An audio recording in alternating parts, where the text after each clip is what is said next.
오늘 같이 은혜 받을 말씀은 사도행전 5장 1절에서 11절 말씀을 저와 여러분들이 한 절씩 교독하겠습니다. 아나니아라 하는 사람이 그의 아내 삽비라와 더불어 소유를 팔아 그 밭에서 얼마를 감추매 그 아내도 알더라. 얼마만 가져다가 사도들의 발 앞에 두니 베드로가 이르되 아나니아야 어찌하여 사단이 내 마음에 가득하여 내가 성령을 속이고 땅값 얼마를 감추었느냐. 땅이 그대로 있을 때에는 내 땅이 아니며 판 후에도 내 마음대로 할 수가 없더냐. 어찌하여 이 일을 내 마음에 두었느냐. 사람에게 거짓말한 것이 아니요 하나님께로다. 아나니아가 이 말을 듣고 엎드러져 혼이 떠나니 이 일을 듣는 사람이 다 크게 두려워하더라. 젊은 사람들이 일어나 시신을 싸서 메고 나가 장사하니라. 3시간쯤 지나 그의 아내가 그 일어난 일을 알지 못하고 들어오니 베드로가 이르되 그 땅 판 값이 이것뿐이냐 내게 말하라 하니 이르되 예 이것뿐이라 하더라. 베드로가 이르되 너희가 어찌 함께 꾀하여 주의 영을 시험하려 하느냐. 보라 내 남편을 장사하고 오는 사람들의 발이 문 앞에 이르렀으니 또 너를 메어 내가리라 하니. 곧 그가 베드로의 발 앞에 엎드러져 혼이 떠나는지라. 젊은 사람들이 들어와 죽은 것을 보고 메어다가 그의 남편 곁에 장사하니 11절 온 교회와 이 일을 듣는 사람들이 다 크게 두려워하니라. 아멘. 오늘 본문의 이야기는 성경에서 가장 이해하기 어려운 이야기 중에 하나고, 또 많은 설교하시는 분들이 설교하기를 두려워하는 본문 중에 하나입니다. 우리는 이 이야기에서 큰 고민과 어려움을 느낍니다. 과연 이들 부부의 죄악이 즉시 죽을 정도로 심각했을까요? 도대체 하나님께서는 어떤 이유로 이 부부를 죽게 하셨을까요? 헌금을 드리고도 죽다니, 아니 어떻게 이러실 수 있을까요? 너무 가혹한 형벌은 아닐까요? 여러분은 어떻게 생각하십니까? 그런데 말입니다, 우리가 잊지 말아야 될 것은 이들 부부의 이야기는 개인적인 신앙의 이야기를 넘어선다는 겁니다.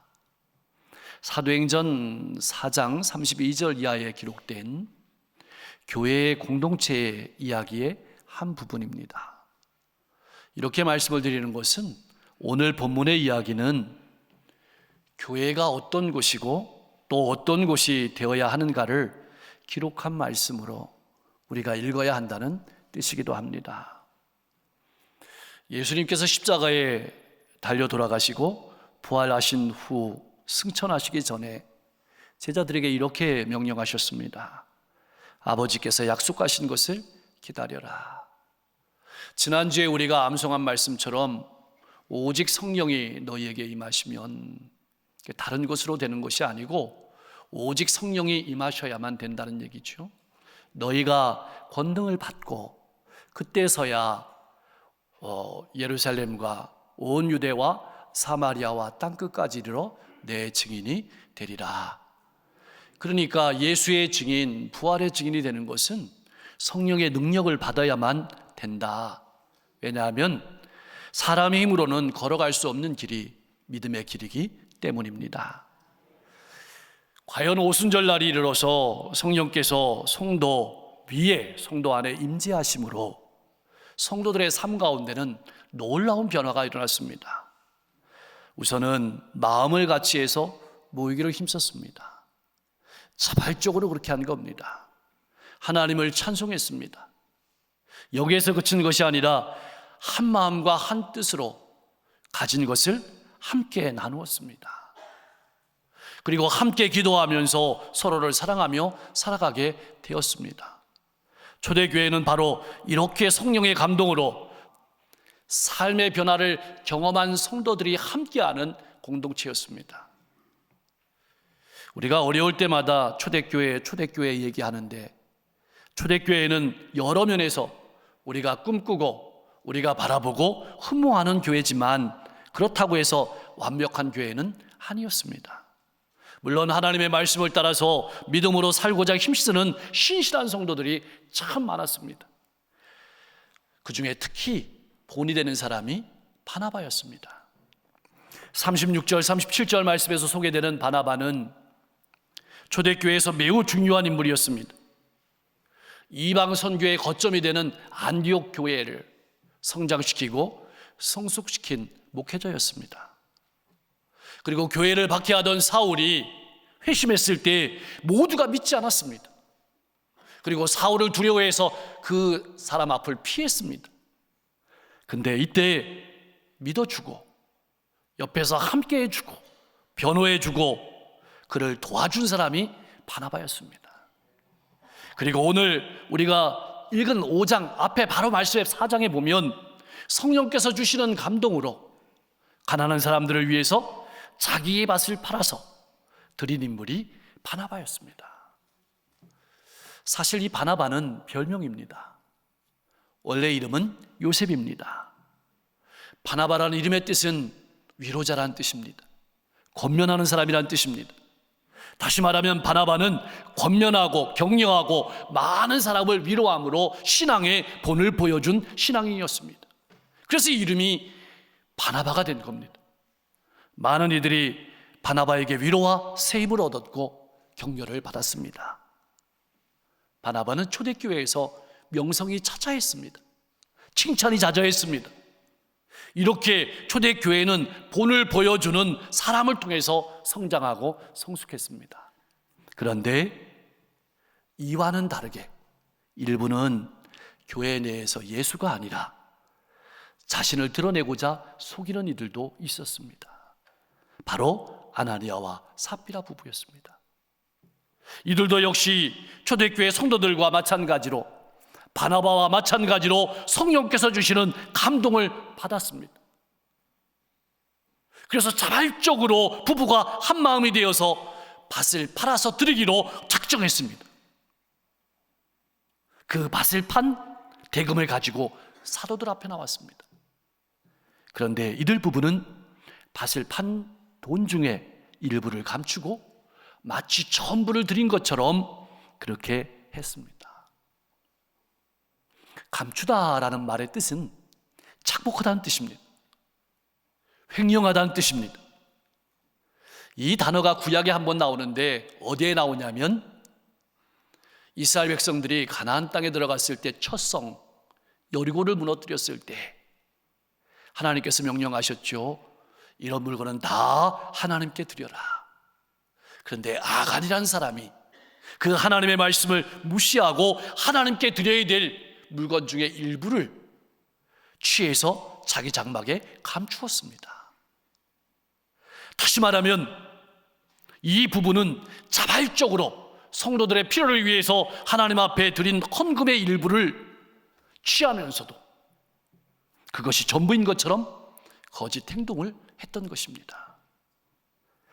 베드로가 엄하게 질책했습니다. 3절 4절 말씀입니다. 어찌하여 사단이 내 마음에 가득하여 내가 성령을 속이고 땅값 얼마를 감추었느냐. 땅이 그대로 있을 때에는 내 땅이 아니며 판 후에도 내 마음대로 할 수 없더냐. 어찌하여 이 일을 내 마음에 두었느냐. 사람에게 거짓말한 것이 아니요 하나님께로다.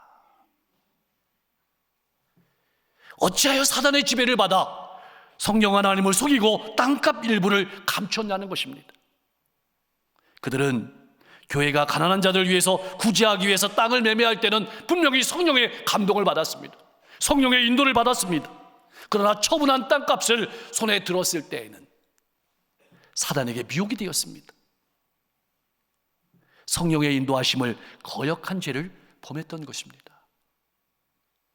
정확히 말하면 성도로서의 교회로서의 본질을 잃어버리는 죄를 범한 것이라는 사실입니다.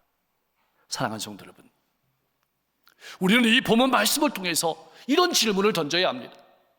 성도는 어떤 사람일까요? 아니, 성도는 어떠한 사람이 되어야 하는 것일까요? 우리가 부활주의를 맞이하는 가장 본질적인 부활의 의미는 성령이 우리 가운데 오신다는 겁니다. 우리 안에 내주하시며 우리를 통치하시고 우리를 인도하신다는 겁니다. 다시 말하면 성도는 성령께서 내주하시는 사람입니다. 성령의 인도하심과 통치하심을 받아 살아가는 사람이 성도라는 것입니다. 그런데 아나니아 부부는 성령의 인도하심을 따라 살지 않고 사단의 유혹을 받아서 성령의 통치를 거역하고 속이는 죄를 범했던 것입니다. 오늘날 교회의 아픔은 무엇일까요? 매스컴에서는 교인들의 숫자가 줄어들고 재정이 줄어드는 것을 말하고 있지만 그것도 어려움입니다. 그러나 본질적인 아픔은 성령께서 주시는 감동으로 하지 아니하고 사람의 힘으로, 사람의 능력으로, 사람의 지식으로 하려고 하는 것입니다. 이것은 성도 안에 내주하시는 성령님을 속이는 행위입니다. 교회는 자선단체가 아닙니다. 자선단체는 사람의 힘으로 일하는 것입니다. 교회는 성령께서 주시는 감동으로, 성령께서 주시는 지혜와 능력으로 일하는 것입니다. 이것이 교회의 본질입니다. 이것이 세상과 교회가 다른 것입니다. 그래서 기도하고 말씀에 집중하고 교제하고 전도하는 것입니다. 왜냐하면 기도하고 말씀에 집중하면 좋기 때문이 아니고, 우리가 기도하고 말씀에 집중할 때 성령께서 우리에게 기도할 힘을 주시고 말씀을 깨닫게 하시고 교제할 때 사랑으로 충만케 하시고 전도할 때 복음의 진리를 듣게 하시는 겁니다. 어찌하여 사단이 내 마음에 가득하여 라는 말은 왜 사단이 내 마음을 충동질하도록 내 마음을 허락했느냐, 마음을 내어주었느냐, 이런 뜻입니다. 왜 욕심과 미움과 시기와 질투가 비교가 내 마음에 자리 잡도록 허락했느냐, 이런 뜻입니다. 그래서 에베소서 4장 26절 27절 말씀은 이렇게 우리에게 말씀하고 있습니다. 같이 한번 읽어보겠습니다. 분을 내어도 죄를 짓지 말며 해가 지도록 분을 품지 말고 마귀에게 틈을 주지 말라. 여러분, 이 말씀은 여러분의 마음이 마귀가 틈타지 못하도록 마귀에게 여러분의 마음의 자리를 내어주지 말라는 말씀입니다. 성령을 속이고라는 말은 죄악의 본질을 말하는 것입니다. 내 안에 내주하시는 성령님이 주시는 감동으로 일하지 않고 헌신을 가정하여 나를 드러내는 행동을 할 때 그것이 바로 성령님께 거짓을 말하는 것입니다. 또 그렇게 내 마음대로 할 수 있다고 생각하는 것이 바로 성령님을 속이는 것입니다. 바로 오늘날 그리스도인들의 가장 본질적인 문제요, 아픔입니다. 아나니아 부부는 바나바처럼 명성도 얻고 싶었습니다. 사람들의 칭찬도 받고 싶었습니다. 자기가 좋아하는 물질도 남겨두고 싶었습니다. 결국은 하나님을 나타내는 인생이 아니라 자신을 나타냄으로 하나님의 영광을 가려버린 것입니다. 그래서 교회로서의 본질을 잃어버렸습니다.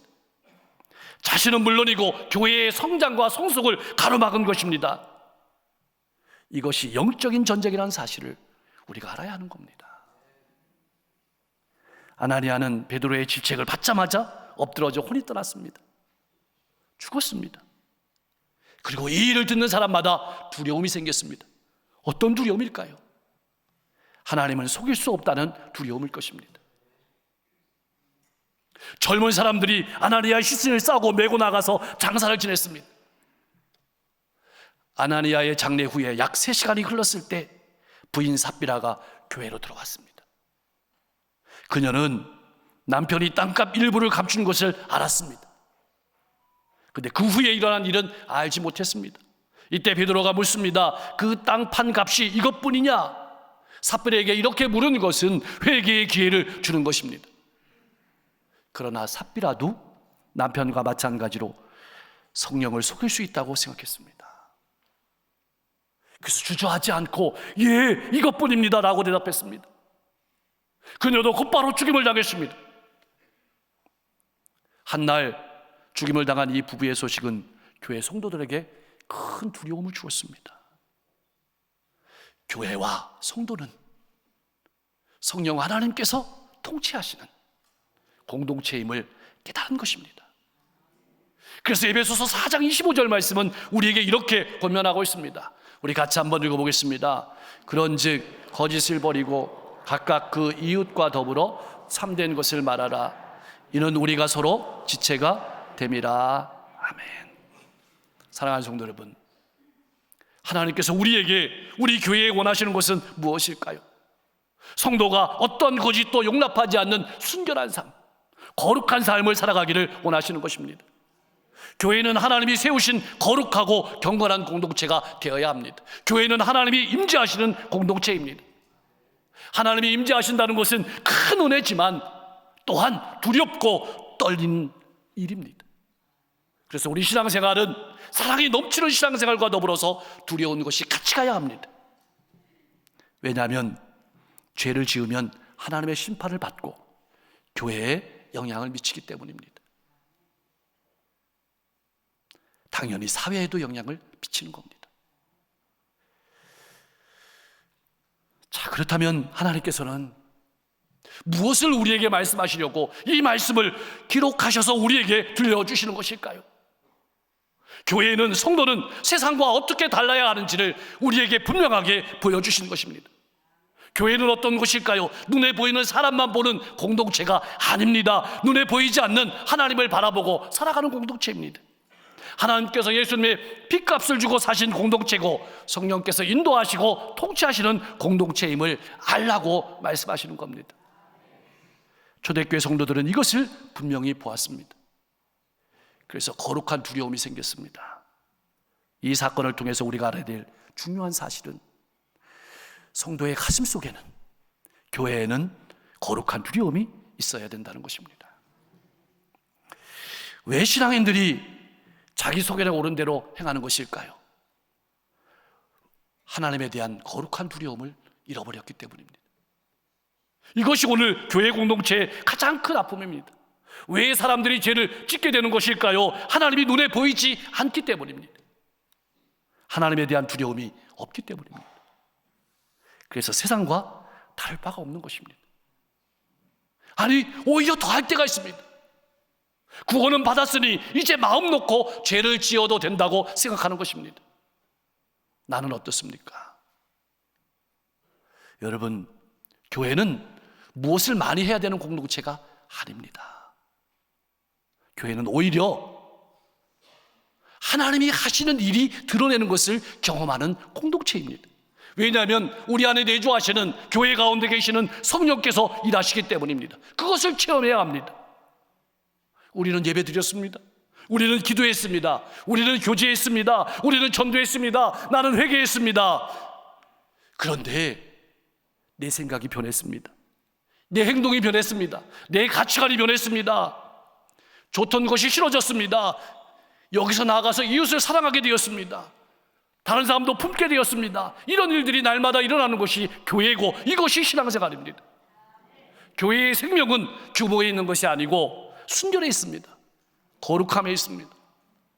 사랑하는 성도 여러분, 우리가 어떻게 하면 하나님 앞에 범죄하지 않고 건강한 신앙의 삶을 살아갈 수 있을까요? 이 거룩한 두려움이 우리의 마음 가운데 늘 자리 잡고 있어야 합니다. 그래서 고린도전서 6장 19절 20절 말씀은 이렇게 말합니다. 금주의 암송 말씀이죠. 다시 한번 암송하겠습니다. 너희 몸은 너희가 하나님께로부터 받은 바 너희 가운데 계신 성령의 전인 줄 알지 못하느냐. 너희는 너희 자신의 것이 아니라 값으로 산 것이 되었으니 그런즉 너희 몸으로 하나님께 영광을 돌리라. 아멘. 항상 생각하십시오. 나는 성령의 인도하심과 통치하심을 받고 있는가? 나는 성령께서 감동 주실 때 그 감동으로 일하는가? 아니면 아나니와 삽비라 부부처럼 사람들의 인기와 명성을 사려고 하지는 않았는가? 늘 성령의 감동을 구하십시오. 성령께서 내 마음을 주장하셔야만, 내 마음속에 거룩한 두려움이 있어야만 겸손하고 성숙한 신앙인으로 살아갈 수 있게 되는 겁니다. 여러분 잊지 마십시오. 신앙은 영적인 전쟁입니다. 나 혼자 싸우는 전쟁이 아닙니다. 사단은 교회가 건강하게 서는 것을 가만두고 보지 않습니다. 그래서 성도의 마음에 침투해서 교회 공동체를 허물려고 하는 것입니다. 성도는 십자가와 부활의 증인입니다. 이 말은 성령의 통치를 받는 사람이란 뜻입니다. 영생을 소유한 사람이란 뜻입니다. 하늘나라를 바라보며 살아가는 사람이란 뜻입니다. 신앙이란 무엇일까요? 성령님께 이끌리어 하는 것입니다. 일보다 중요한 것은 성품입니다. 일은 조금 늦게 해도 됩니다. 일은 조금 못해도 됩니다. 그러나 예수의 향기는 드러나야 합니다. 이 시대의 성도의 아픔은 이 두려움을 잃어버린 것입니다. 여러분, 우리 신앙생활에 가장 중요한 것이 천국 가는 것이겠죠. 그러나 그것이 본질은 아닙니다. 천국 백성으로 살아가는 것이 본질입니다. 건강한 두려움을 가지고 복된 삶을 살아가며 공동체를 건강하게 세우며 하나님께 쓰임받는 여러분과 제가 될 수 있기를 주님의 이름으로 간절히 축원합니다. 기도하겠습니다. 늘 마음을 같이하여 모이기를 힘쓰고 함께 기도하면서 사랑을 나누는 건강한 교회 공동체가 되게 하여 주옵소서. 날마다 성령께서 주시는 감동으로 삶의 변화를 경험하며 살아가는 신앙인 되게 하옵소서. 내 인생의 주인이 주님이심을 분명히 믿음으로 알고 나는 십자가 뒤에 감추어 주시고 오직 주님만 나타내는 신앙인이 되게 하옵소서. 하나님의 은혜와 사랑에 감동하는 신앙인 되게 하시고 더불어 하나님 앞에 살아가는 성도로서 거룩한 두려움을 가지고 살아가게 하옵소서. 그래서 내 생각이 변하고 내 행동이 변하고 내 가치관이 변하는 신앙생활, 더 나아가서 이웃을 사랑하고 품고 섬기는 일이 날마다 삶 가운데 풍성하게 일어나게 하옵소서. 천국 백성으로 복되게 살아가며 건강한 교회 공동체를 세우는 인생이 되게 하옵소서. 이 땅의 교회들이 다시 세상의 빛과 소금으로 건강하게 설 수 있도록 역사하여 주옵소서. 총선이 눈앞에 다가왔습니다. 하나님을 두려워하고 국민을 존경하고 상생하는 정치인들이 많이 당선되게 하옵소서. 세계 곳곳에 아픔이 있습니다. 지진, 전쟁, 기근, 재난, 하나님 불쌍히 여기시고 전쟁이 속히 그쳐지고 많은 고통과 아픔 가운데서 구원해 주옵소서. 우리 모든 성도님들이 이 한 주도 더욱더 성숙한 신앙을 하게 하시고 가정은 찬송과 기도의 소리가 울려 퍼지고 부모는 자녀를 사랑하고 자녀는 부모를 공경하는 행복한 가정을 이루게 하시고 우리 교회는 그러한 성도와 가정들이 모인 건강한 교회로 이 지역과 시대를 하나님의 눈으로 바라보는 건강한 선교 공동체가 되게 하여 주옵소서. 육신의 질병과 마음의 고통과 인생의 문제와 삶의 질고를 가지고 나온 성도 있습니까?